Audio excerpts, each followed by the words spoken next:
stand-alone initiative. It is not a stand-alone reform. It is supposed to be part of all the other initiatives that we are undertaking. It is supposed to be included in this package of other reforms, the broader reform package, which includes assessment and the grading system. As you know, we have been criticized for our transmutation or transmutable grading system, where the passing mark is not really legitimately 75. We will go two phases, as you may have heard.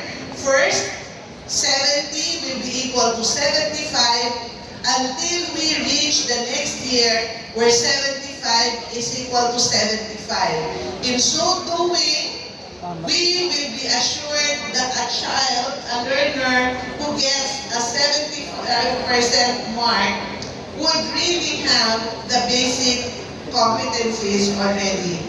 Other reforms would be the flexible learning programs, then strengthened education in emergencies, and then the simplification of lesson planning templates, including the provision of teaching guides. So this we are doing all together.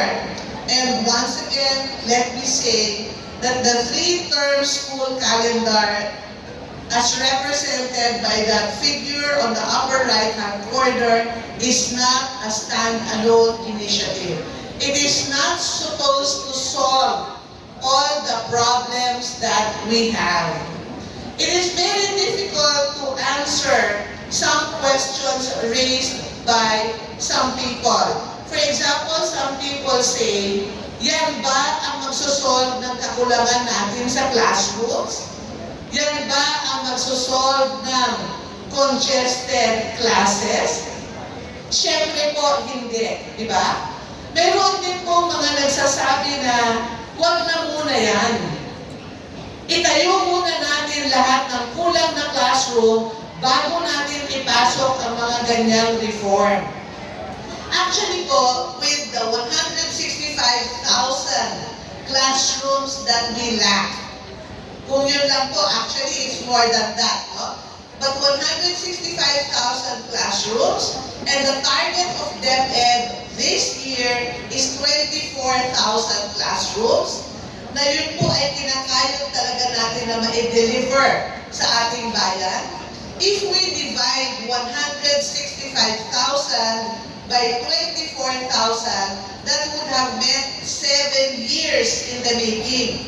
So, ang itatanong po natin sa isa't isa, kailangan po ba natin maghintay ng 7 taon bago tayo magpasok ng initiatives that we think are going to be useful to the field? So, in response to that concern by some sectors, we raised the question that you will find on the next slide. If not now, then when? So yun po ang isang gusto nating tanungin. If not now, then when? However, please be assured that we understand where you and others are coming from. Aaminin po namin na sa maraming bagay, kami po sa Department of Education, siguro lalong-lalo na sa curriculum and teaching strand dati, na ngayon ay learning systems strand, ay nagpatupad ng mga pagbabago nang hindi naman kami handa. Aaminin po namin yan. So right now, we are trying our very, very best to be ready so that along with the policies that we will be releasing soon, hopefully within the next 2 weeks, we will really be prepared with all the materials that you need. We honestly feel that this is a good initiative and it cannot wait. It should not wait because it will be very helpful to you, very helpful to the teachers, and very helpful to the learners. On the next slide, we illustrate some of the realities of our system. Recurring class suspensions, you know that, weather-related closures, at ngayon nga po, nagbabanta na naman, the Middle East crisis may cause school closures. Ngayon po ay nakabakasyon na tayo, but if that extends, if that prolongs, then we may have school closures once again, like the way things were during the pandemic.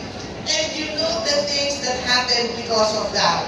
And perhaps we don't want a repeat of such things anymore. Then, terms are very uneven, as you can see on the left-hand side. No? Some terms in the quarterly arrangement, first, second, third, and fourth quarter, some terms end up to be very short. Usually, the second or the third quarters, because that's when all the cancellation, the class cancellations happen. No? So they end up to be very short. So sabi nga po ng ating mga guro, ng ating mga punong guro, pati ng ating mga mag-aaral, hindi pa nga umiinit yung mga puwet nila, exam na naman. No, that's what happens because these are very short terms. In school year 2023-2024, the EDCOM reported that there were 53 out of 180 school days that were disrupted. 53 out of 180 is nearly 30%. 1/3 of the school year gone. And that's a bit too much. No, that's really a bit too much po. And so, this is one reform that we are hoping can address these realities. Because of such cancellations, compression happens. Alam naman po natin yan sa field. Our teachers, maybe including ourselves, believe that all lessons must still be taken. That we cannot let go of any lessons, any topics, or any competencies. Because of that, compression happens. And as you can see on the next slide, compression is a serious occurrence that can cause the following to learners. Lessons are rushed. We know that. Kailangan tapusin ni teacher ang lesson kasi part na ng coverage for the quarterly exam. As a result, there's reduced mastery of these lessons. There is also less time for remediation. Nagmamadali lahat. So, pati yung nangangailangan ng remediation, hindi na natin kayang bigyan ng pansin or atensyon. Inconsistent pacing also. On the quarters where there are not many cancellations, the pacing is just right, as planned, as intended. Pero dun sa mga quarters po na kinakapos na talaga sa panahon, we are always rushing. And compression does the following to teachers. Siyempre po, maiiwan ang 4 grading cycles.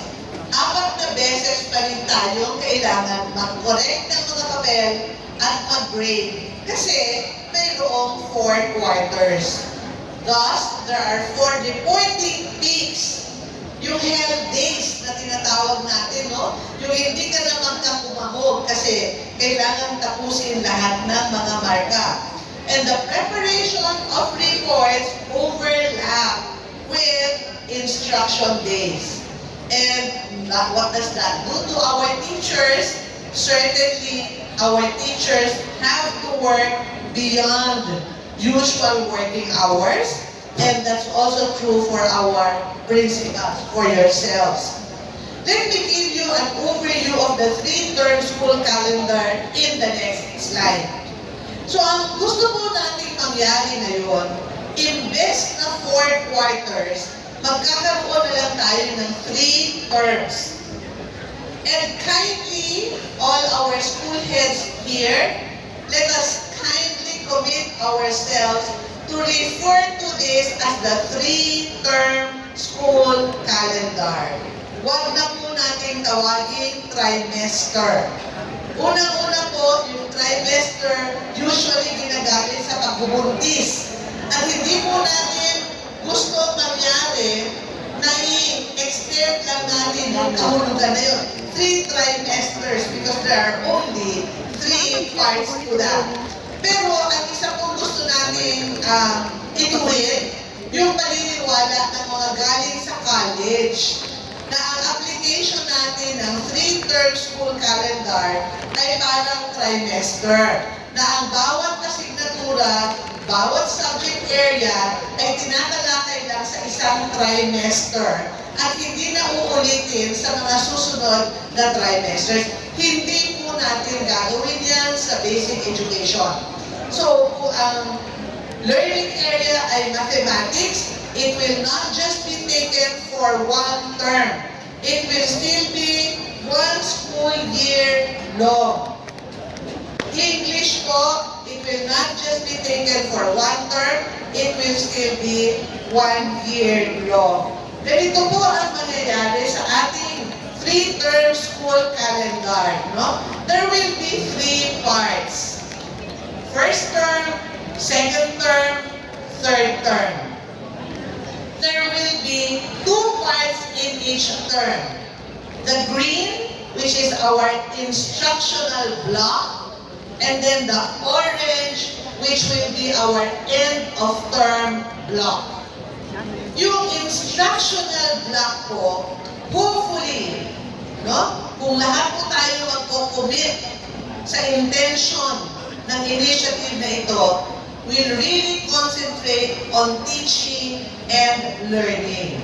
Hindi po kailangan ng ating mga guro at ng ating mga punong guro na dalawa ang iniisip. Yung leksyon, paghahanda sa leksyon, paghahanda ng activities, ng quizzes, at pagkatapos, yung paghahanda para sa nutrition month, paghahanda para sa, sa sports, yung paghahanda para sa United Nations Week. Hindi po sabay-sabay. Yung mga bagay-bagay po na yan ay gagawin natin dun sa orange parts. No? But in some organized way. So, doon din po natin ilalagay ang ating remediation sessions. Hindi naman kailangan 10 days buong araw nagre-remediation, di po ba, no? So, there's just going to be like 2 hours there, remediation. Diyan din po natin ilalagay ang ating inset. Siguro may 2 araw dyan, may 2 hapon dyan. We have different configurations that you will see in the issuance of the policy that we will release. So yan po ang gagawin natin. Sa first term po, meron pa tayong karagdagan. Nakikita niyo po yung dilaw in the very beginning, no? Yung dilaw po will be our opening block. That will be 5 days where we will do our assessments, the BOCI of the CARTA, PhilErie, Senior High School Literacy and Numeracy Assessment. Diyan lang po. Diyan din po natin gagawin yung weigh-in, yung pagkuha ng timbang ng ating mga mag-aaral. No? So diyan natin gagawin yan sa opening block. Bakit? We want to get it out of the way so that on day 6 of the school year, pira na po tayo, magtuturo na po tayo, lesson proper na po tayo. So that is the intention of our 3-term school calendar. That is shown in the next slide.